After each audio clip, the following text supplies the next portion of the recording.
Hi YouTube, just wanted to record a video. This is something that nobody is talking about at the moment, but first of all I just want to clear something up. Just to be clear, this isn't financial advice. I'm not a financial advisor. I'm not an economics expert, but I have been following cryptocurrency market and also the economic situation for the last 3 or 4 years. So I feel like I have a good idea about what the situation is at the moment. So this is something that nobody is talking about within the cryptocurrency market. I'm not going to go into prices of how much XRP is going to rise because there's lots of videos on YouTube that will give you that information. So I don't want to delay anymore. I'm just going to jump right in. So you may have heard that the Fed has pumped another 75 billion into the repo market. So if you watch Data Dash, he gives a very good explanation about what that is and how it works. But essentially what repo operations is lending from bank to bank. So what's happened is that these banks have become, the liquidity has fallen so much that the Fed has had to step in with these bank pumps in order to keep them going. So potentially what we're looking at the moment is there's several probably medium to small sized banks that are on the brink of bankruptcy. So that means all your deposits or your savings will be gone, and potentially there'll be a bank run. So with this information and many of the banks around the world are overstretched. They have enormous amounts of leverage in terms of how much money they're borrowing, and there's an enormous amount of money that they need to borrow. So just keeping in mind that XRP is also working with the central banks around the world. They're working with the Fed. Obviously there's no official information about that at the moment. And also they're working with the ECB and 50 other central banks around the globe. So if you think about this, the XRP is working directly with central banks. Commercial banks are suffering massively in terms of how much liquidity they have available and the fact that they're over leveraged. It only takes one domino to fall, like Deutsche Bank, in order to cause a ripple effect and all the other banks to fall. So when I started looking at some of the news, and you may have seen this a couple of days ago, so Line has just released an exchange on their Line chat app, and they are a Japanese company.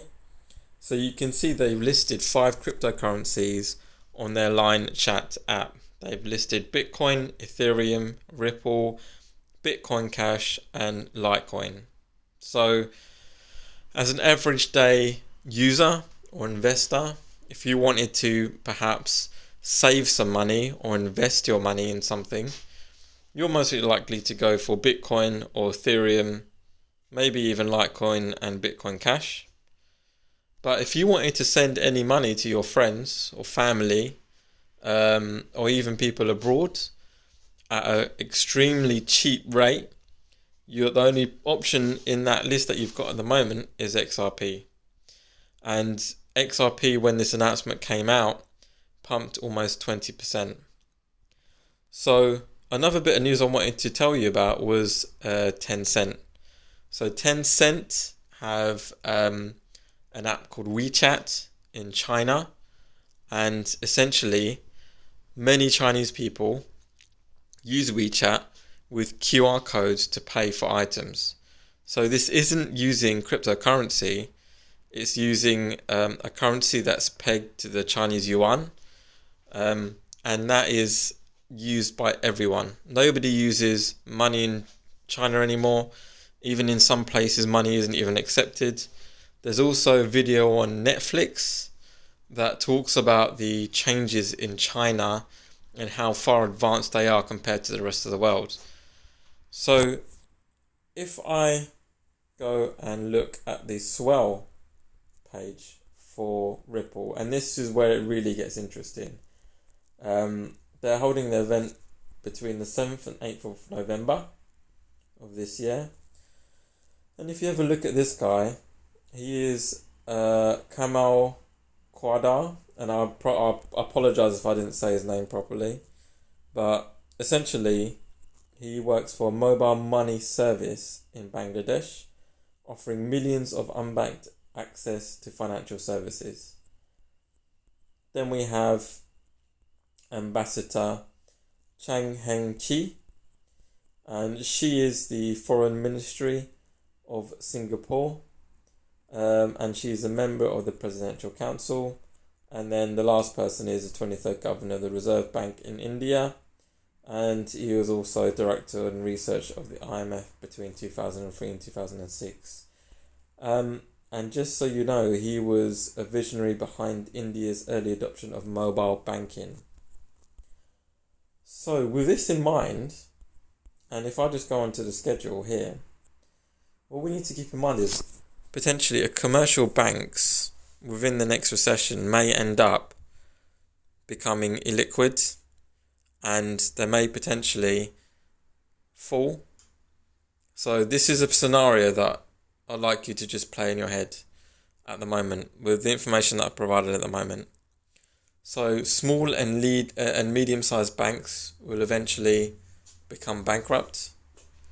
Those banks that cannot commit to their payments will then cause some of the larger banks to become defunct, and also they will become bankrupt. If that scenario plays out, then the only other route that XRP would be looking to make, or even banks, is to potentially have cheaper cross-border payments. This will release a massive amount of funds that the banks currently hold, and that would provide more liquidity to the banks, potentially saving them. If that liquidity isn't enough to save the banks and they still fail, now that will be in a completely different world than what we live in at the moment. And this is a world that China is living in at the moment.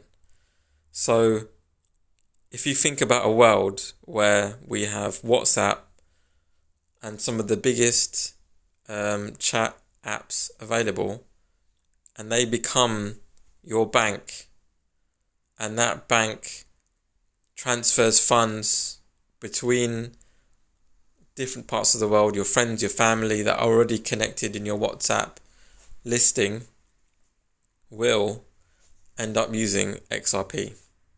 Why would you spend X amount of money to develop a cryptocurrency system when you have one already available that costs next to nothing to send money between two individuals?